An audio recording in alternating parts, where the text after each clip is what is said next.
MBN 박재현 전무입니다. 문재인 정부 들어 이상한 현상이 두 가지인데 하나는 부동산 가격 급등이고 또 하나는 최근에 골프 회원권 매입 붐이 일고 있다고 그럽니다. 역시 그 장기간 저금리 현상이 이어진 탓이 아닌가 싶습니다. 급기야 정부가 불붙은 부동산 시장을 찾기 위해서 현장 점검에 나서고 부동산 규제책을 검토하기 시작했습니다. 오늘 한국자산관리원의 고종환 원장님이 나와 계십니다. 안녕하십니까? 네, 안녕하십니까? 고종환입니다. 예.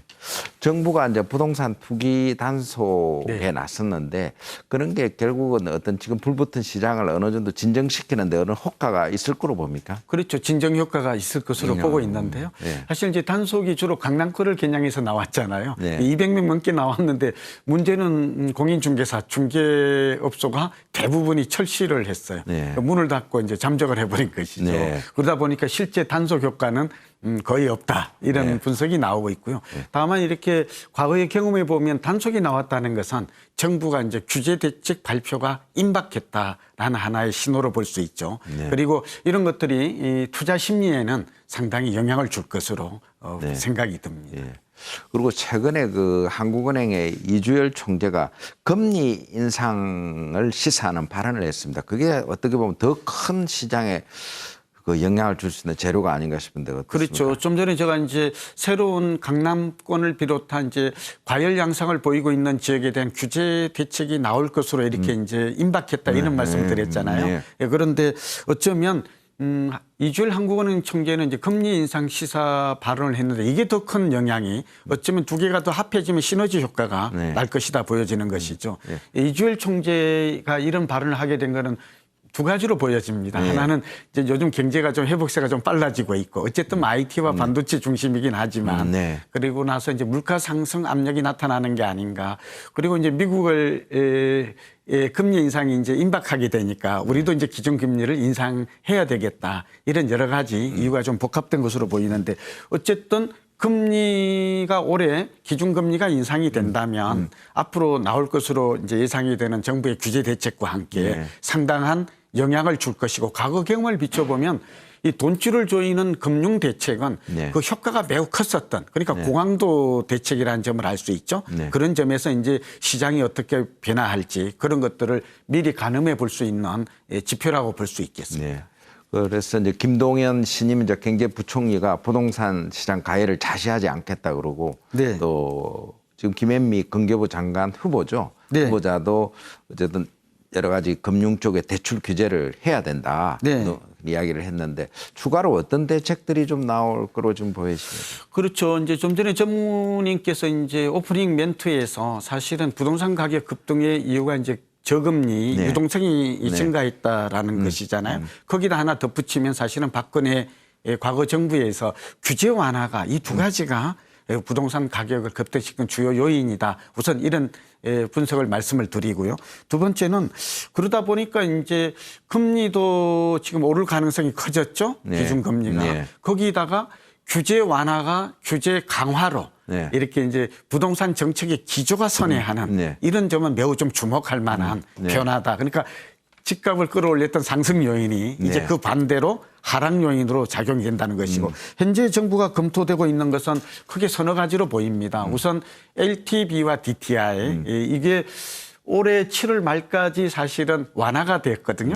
그런데 이 기간이 종료가 됩니다. 그러면 다시 환원이 된다. 이 얘기는 LTV와 DTI의 상한선이 내려간다라는 얘기, 그러니까 강화된다는 얘기죠. 여기다가 정부가 새롭게 지금 검토하고 있는 카드가 더 훨씬 파괴력이 있을 것 같은데 DSR이라고 그래서 총부채 원리금 상환 비율. 말하자면 마이너스 금리라든지 카드 부채까지도 다 갚는 걸 전제로 한단 말이죠. 뭐 이런 제도가 지금 올해 말까지 나올 것으로 이렇게 보니까 8월부터 LTV, DTI가 강화되고 DSR 실제로 이게 시행이 검토되고 있고 또 투기과열지구도 적극 검토되고 있는 것으로 네. 나와요. 이걸 보면 투기과열지구가 지정이 되면 과거에 보면 시장에 주는 충격은 상당했거든요. 네. 그렇게 본다면 앞으로 시장의 변화는 좀 불가피하다라고 전망이 됩니다. 그러면 강남 재건축 시장은 뭐 한데 직격탄을 맞는다고 볼 수 있겠네요. 네, 그렇죠. 앞서 이제 LTV나 DTI, DSR,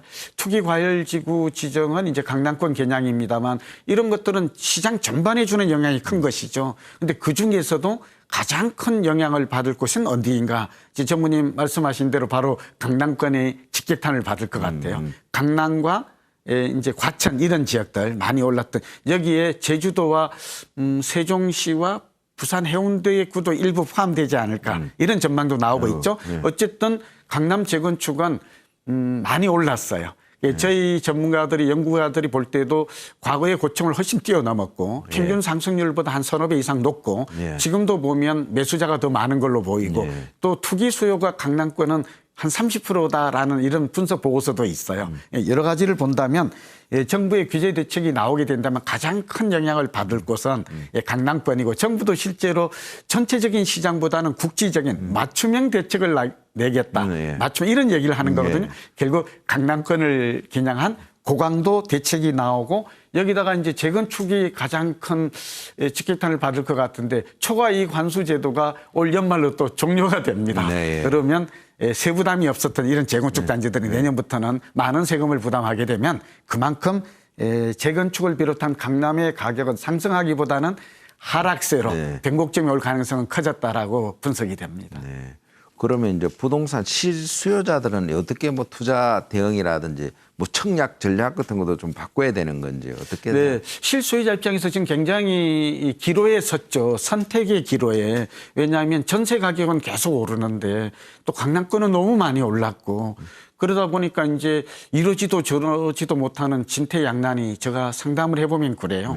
그리고 물론 이제 부동산 투자에 그동안 뭐 이렇게 수익을 좀 높였다고 하는 분들도 이제 정부 규제가 나오면 이걸 줄여야 될까, 그러니까 팔아야 되지 않을까 이런 고민들이 한꺼번에 지금 기대와 우려가 교차하고 있는 거거든요. 그런데 오늘은 이제 실수요자 입장에서 말씀을 드리면 아까 저희 말씀 중에 이제 어느 정도 답이 들어 있습니다만 부동산 경기는 10년 주기수를 본다면 적어도 2013년부터 올랐던 서울을 비롯한 수도권은 2018년경에는 고점을 찍고 이제 상승세가 마감이 되고 하락세로 전환되는 그 시장 흐름이 나타날 가능성이 몹시 높아요.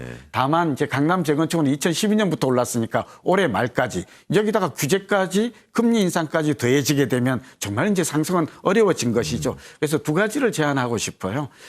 다소 좀 늦었기는 하지만 서울은 공급이 부족한 시장입니다. 주택 보급률이 96%밖에 안 되고 공급이 많이 늘어난다고 합니다만 서울 외에 수도권 위주로 또 지방 위주로 많이 늘어났거든요. 그러면 공급이 제한적인 강북 지역과 그다음에 수도권의 일부 지역, 관문이 예상되는 그런 지역들에 대한 이렇게 내 집 마련 전략은 여전히 유효하지 않을까. 그리고 역시 분양가가 이제 시세보다 좀 저렴한 그러니까 청약 통장을 이용해서 신규 청약, 분양을 받는 전략은 여전히 유효하다.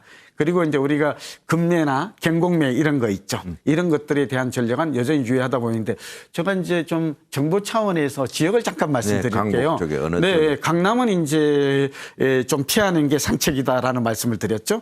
강남을 굳이 한다면 뭐 성동이나 광진이나 동작이나 또 이렇게 고향과 같은 이런 이제 은평, 그다음에 이제 그 강북 지역을 보면 사대문이 중심이에요. 사대문과 여의도, 영등포가 중심인데 우선 사대문을 중심으로 살펴보면 용산, 영등포, 마포는 좀 많이 올랐어요. 그래서 저는 서대문이나 은평이라든지 이런 지역들을 좀 살펴보라고 말씀드리고 싶고 그다음에 영등포 지역 같은 경우도 실소유자가 접견하기에는 도심과 가깝죠. 그다음에 도시재생 뉴타운 재개발 사업이 활발하게 진행이 되고 있어서 이런 지역과 그다음에 경기도 같으면 뭐 하나만 좀 많이 올랐습니다만 성남이나 광명이나 고양지구 이런 지역들은 우리가 실소유자 관점에서 관심을 가지고 접근해도 되지 않을까 생각됩니다. 네, 좋은 말씀 감사합니다. 감사합니다. 지금까지 고종환 한국자산관리원장님과 그 부동산 시장에 대해서 알아봤습니다. 박재인의 경제노트였습니다.